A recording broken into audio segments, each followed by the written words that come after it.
Karachi university का test clear कैसे करना है। आज की वीडियो में मैं आपको कुछ स्ट्रेटजीज बताऊंगा कि अगर आपने जिसको अच्छी तरह से फॉलो कर लिया तो इंशाल्लाह आप इजीली कराची यूनिवर्सिटी का टेस्ट क्लियर कर सकते हो। बात ज़रा ध्यान से सुनना। और पांचवा पॉइंट आपको मैं एक बोनस पॉइंट बताऊंगा कि जिसको अगर आपने फोकस किया तो यकीन मानो टेस्ट क्लियर करना बहुत आसान हो जाएगा। बच्चे क्या करते हैं, अपने दिमाग से तैयारी करने की कोशिश करते हैं। देखो, एक टीचर 5-6 साल जो है वो टीचिंग कर कर आपको बता रहा है कि कैसे तैयारी करनी है, तो उसकी बात में ज़्यादा जो है वो वेटेज होगा और उसकी बात ज़्यादा आपके काम आएगी। अच्छा, सबसे पहले मैं यहाँ बता दूं कि हमारे जो न्यू ग्रुप हैं, ठीक है, कराची यूनिवर्सिटी की प्रिपरेशन के लिए स्टार्ट हो गए हैं। पुराने ग्रुप हमने क्लोज कर दिए हैं। फीस जो है वो सेम है, 3000 रुपये।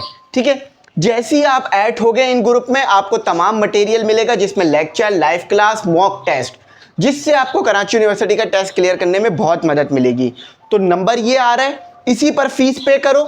ठीक है, अपना नाम बता दो, अपनी क्लास और अपनी फील्ड बता दो। ठीक है, हम आपको ग्रुप में ऐड करके तमाम चीज़ें प्रोवाइड करेंगे और आपको बहुत मदद मिलेगी टेस्ट क्लियर करने में। अच्छा, अब आ जाते हैं कि हमने आखिर करना क्या है। अच्छा, इंक्वायरी लेना चाहो ग्रुप वगैरह की तो इसी नंबर पे कांटेक्ट करके डिटेल्स भी ले सकते हो। बेफिक्र होकर ग्रुप में ऐड हो, आपको ग्रुप में सारी प्रिपरेशन मिलेगी, पास पेपर वगैरह भी मिलेंगे। अच्छा, अब यहां पर आ जाते हैं कि हम इस बारे में बात कर लेते हैं कि आखिर आपने करना क्या है। देखो, सबसे पहले अपने स्ट्रॉन्ग सब्जेक्ट के बारे में बात करो कि आपका स्ट्रॉन्ग सब्जेक्ट कौन सा है।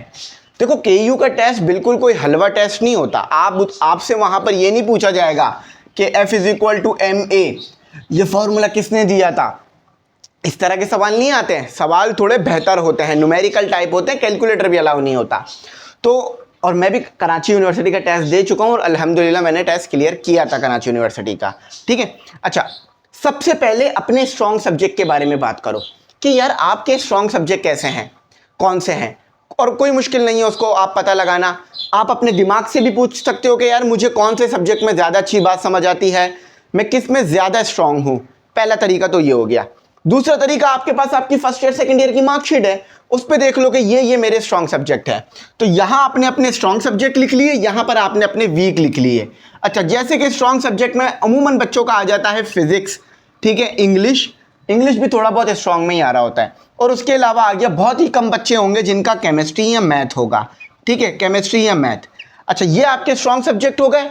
अब वीक सब्जेक्ट फिर आपको पता चल गया आपके कि भाई स्ट्रॉन्ग वीक सब्जेक्ट मेरा क्या हो गया, केमिस्ट्री, क्योंकि बहुत सारे बच्चे नहीं कर पाते केमिस्ट्री या बायो। ठीक है, अब वीक सब्जेक्ट को ना सिर्फ पास पेपर सॉल्व करो।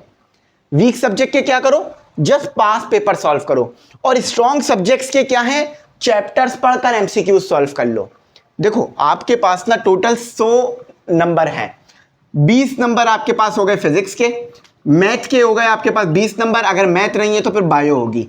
ठीक है, केमिस्ट्री के आपके पास 20 नंबर हो गए, अगर केमिस्ट्री नहीं है तो कंप्यूटर होगी। इंग्लिश के 20 नंबर हो गए आपके पास, और जनरल नॉलेज के जो है वो आपके पास 20 नंबर हो गए। ठीक है, तो जनरल नॉलेज के आपके पास 20 नंबर, तो आपने लेने 50 नंबर। टोटल 100 में से आपने कितने लेने, 50 नंबर लेने। तो अगर आपको आपके स्ट्रॉन्ग सब्जेक्ट पता चल गए, फॉर एग्जाम्पल आपके स्ट्रॉन्ग सब्जेक्ट है फिजिक्स, तो इसमें इंशाल्लाह आप क्या करोगे, 20 में से कम भी 15 तो ले आओगे। केमिस्ट्री या कंप्यूटर आपका स्ट्रॉन्ग है, आप यहां पर भी 20 में से 15 तो ले आओगे। कितने हो गए, 30। अब आपके पास बचे 60 नंबर। अच्छा, इंग्लिश में भी आप 10 निकाल ही लोगे। कितने हो गए आपके, 40 नंबर हो गए। तो क्या आप यहां पर तुक्के नहीं मार सकते कि 40 में से 10 भी तुक्के नहीं लगेंगे। तो जो वीक सब्जेक्ट है वहां पे तुक्के मार लेना, या पास पेपर सॉल्व करके जाओगे तो पास पेपर से कर लोगे। बात समझ में आई। इस स्ट्रेटेजी को दिमाग में रखो कि वीक सब्जेक्ट और स्ट्रॉन्ग सब्जेक्ट। स्ट्रॉन्ग सब्जेक्ट में पूरा पूरा चैप्टर करो, वीक सब्जेक्ट में जस्ट अपने जो है वो पास पेपर के एमसीक्यूज करो। मैं भी यही करता था। अगर पास पेपर लग गया तो आप जो है वो आराम से 20 में से 15 या 10 नंबर निकाल लोगे, और स्ट्रॉन्ग सब्जेक्ट में मैक्सिमम नंबर अपने निकालो। मेरा केमिस्ट्री सबसे ज्यादा वीक था, तो मैंने क्या किया, मैंने फिजिक्स, मैथ, इंग्लिश, एनईडी की बात कर रहा हूं क्योंकि मैंने एनईडी का टेस्ट भी दिया था और अल्हम्दुलिल्लाह मैं एनईडी में ही पढ़ रहा हूं। तो मैंने क्या किया, फिजिक्स, मैथ, इंग्लिश, ये मेरे स्ट्रॉन्ग सब्जेक्ट थे। मैंने इनके ऊपर जी जान लगा दी, केमिस्ट्री पे जाके तुक्के मार दिए और मेरे आराम से 70+ नंबर आ गए। ठीक है, आप भी ऐसी स्ट्रेटेजी, और आपको कराची यूनिवर्सिटी में जस्ट 50 नंबर लाने पास करने के लिए, तो स्ट्रांग और वीक अलग अलग कर लो, स्ट्रांग पूरे कर लो क्योंकि वो इजीली कर पाओगे, दिल भी लगेगा, पढ़ोगे भी। वीक में जस्ट पास पेपर कर लो। समझ गए? पूरा मैंने आपको प्रोसीजर बता दिया, अब इसी को आपने जो है वो फॉलो करना है हर हाल में, ठीक है। तो अब आ जाओ दूसरे पॉइंट के ऊपर बात करते हैं, कट ऑफ। देखो याद रखना, अगर आप किसी ऐसे डिपार्टमेंट में जाना चाह रहे हो, कट ऑफ से क्या मुराद है कि वो डिपार्टमेंट कितने पे क्लोज हुआ था। फॉर एग्जाम्पल आप जाना चाह रहे हो UBIT में, ठीक है, या फिर आप चाह रहे हो फार्म डी के अंदर। अब एग्जाम्पल के तौर पे समझो कि दोनों डिपार्टमेंट क्लोज हुए थे 80 पर या 80 प्लस पर, एग्जाम्पल के तौर पे कह रहा हूं, सही है।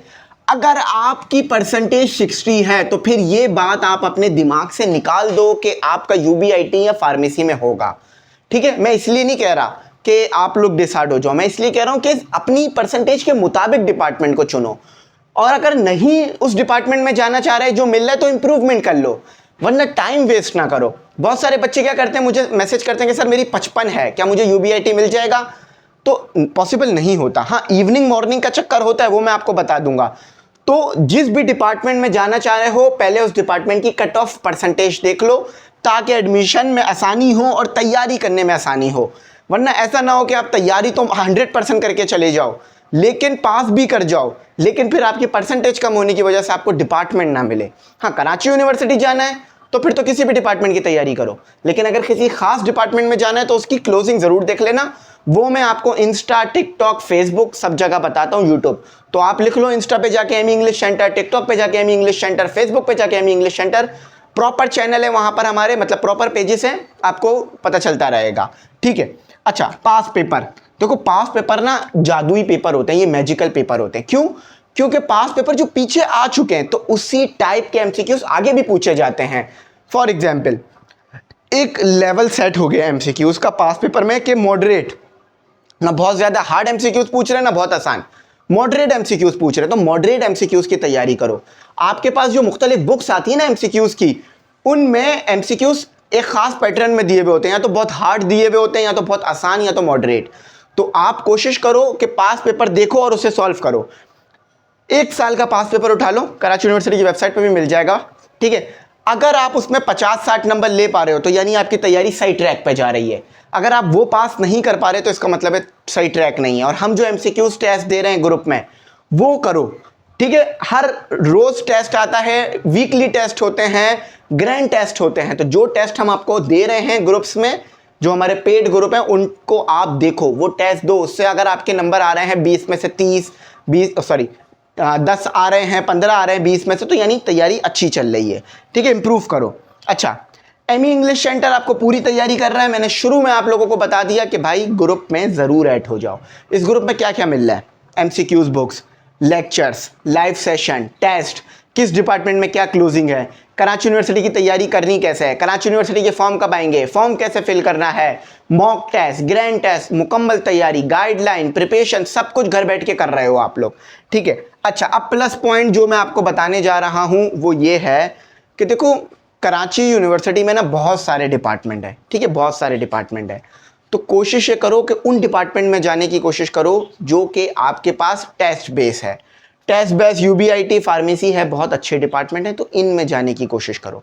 और हाँ, एक और जो प्लस पॉइंट बताना है वो मैंने कि जनरल नॉलेज और इंग्लिश, ये मैं आपको लाइव क्लासेस में कराऊंगा। 100 150 MCQs इंग्लिश के सॉल्व कराऊंगा, 100 150 MCQs एक वीडियो में जनरल नॉलेज के सॉल्व कराऊंगा।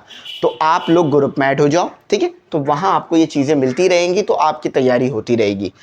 और आप मुख्तलिफ कोचिंग में जाना चाह रहे हो, फिजिकल कोचिंग में जाना चाह रहे हो, तो आप वहाँ भी एडमिशन ले सकते हो। कहीं फीस 30,000 है, ठीक है, कहीं फीस 15,000 है, कहीं 20,000 है, कहीं 10,000 है। तो अगर आप अफोर्ड कर सकते हो तो उधर भी जा सकते हो। लेकिन मैं आप लोगों को ये सजेस्ट करूँगा कि घर बैठ के ऑनलाइन तैयारी ज़रूर करो। बहुत सारे मल्टीपल बच्चों ने एमी इंग्लिश सेंटर से पढ़कर NED में एडमिशन लिया, ठीक है। तो अगर आप कराची यूनिवर्सिटी जाना चाह रहे हो, उसका टेस्ट तो NED के मुकाबले में थोड़ा आसानी समझा जाता है, तो आप इजीली जा सकते हो। और एक बात याद रखना, एक ही दिन सबका टेस्ट होता है कराची यूनिवर्सिटी में। कोई बात ना समझ में आई हो, कुछ पूछना हो तो पूछ लेना, गाइड करूंगा। यहीं तक रखता हूँ। Thanks for watching. अल्लाह हाफिज़। कीमती दुआओं में ज़रूर याद रखना।